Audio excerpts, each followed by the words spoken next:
कथा दत्त जन्माची. मार्गशीर्ष पौर्णिमेच्या दिवशी मृग नक्षत्रावर सायंकाळी दत्तांचा जन्म झाला, म्हणून त्या दिवशी दत्ताचा जन्मोत्सव साजरा केला जातो. श्री दत्त अवताराचा उगम आणि प्रवास अतिशय अद्भुत आहे. जाणून घ्या दत्तांची जन्मकथा. अत्री मुनींची पत्नी अनुसया ही अत्यंत पतिव्रता व साध्वी स्त्री होती. ती आश्रमात पतीच्या सानिध्यात राहून पतीची उत्तम प्रकारे सेवा करीत असे. तसेच आश्रमात येणाऱ्या प्रत्येक अतिथींचे मोठ्या प्रेमाने व आदराने स्वागत करी. वेळोअवेळी आलेला पाहुणा अनुसयाच्या आश्रमातून कधी उपाशी पोटी गेला नाही किंवा खाली हाताने गेला नाही. तिचा हा आचार पाहून प्रत्यक्ष सूर्यदेवतासुद्धा तिच्यापुढे शीतल होई, पवनसुद्धा तिच्यापुढे नम्र होई, एवढा तिच्या पतिव्रतेचा प्रभाव होता.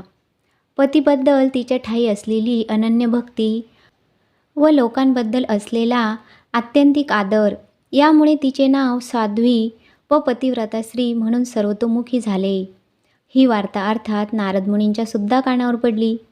त्यांनी ही वार्ता वैकुंठाला जाऊन ब्रह्मा विष्णू महेश यांच्या पत्नी सावित्री, लक्ष्मी, पार्वती यांना सांगितली.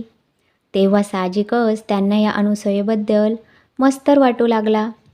ही अनुसया यत्किंचित मानव व आपण देवी, तेव्हा या अनुसयेचे वर्चस्व आपणावर उपयोगी नाही, तेव्हा हिचे सत्वहरण करावे असा त्यांच्या मनात विचार आला आणि हा विचार त्यांनी आपापल्या पतींजवळ बोलून दाखविला.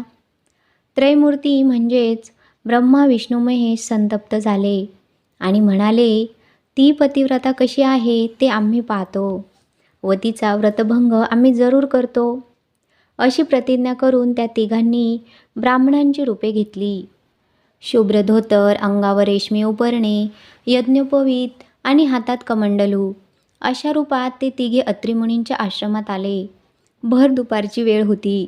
अशा वेळी आपल्या आश्रमात आलेले ब्राह्मण अतिथी म्हणून अनुसयेने त्यांना मोठ्या आदराने बसावयास आसन दिले. त्यांचे चरण धुतले व भक्तिभावाने त्यांचे पूजन केले. त्यांना पाटावर बसून जेवण वाढले.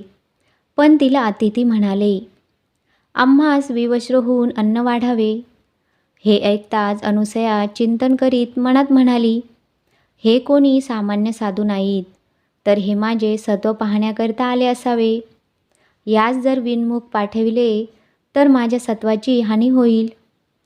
माझे मन निर्मळ आहे, शिवाय माझ्या पतीचे तपसामर्थ्य माझ्या मागे आहे. असा विचार करून अनुसया तात्काळ घरात गेली.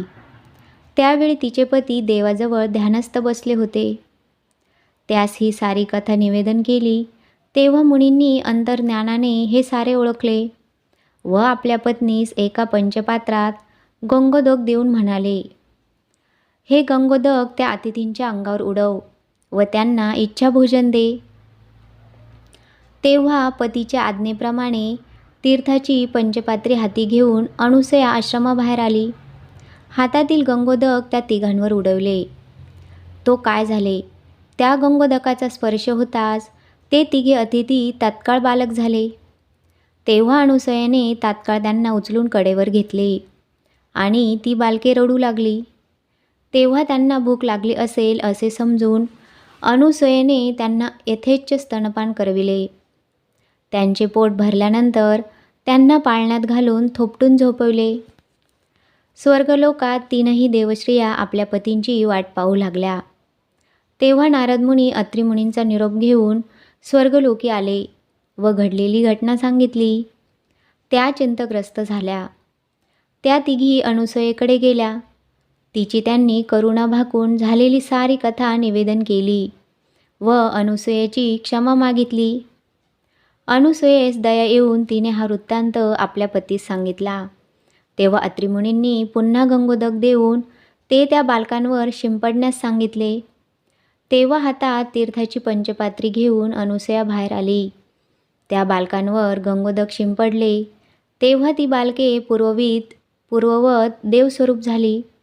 ब्रह्मा, विष्णू आणि महेश इतक्यात मुनी बाहेर आले. त्यांनी देवांना साष्टांग नमस्कार घातला. विष्णू, शंकर, ब्रह्मदेव प्रसन्न झाले व म्हणाले, हे अनुसये, आम्ही तुझवर प्रसन्न झालो आहोत. इच्छित वर माग.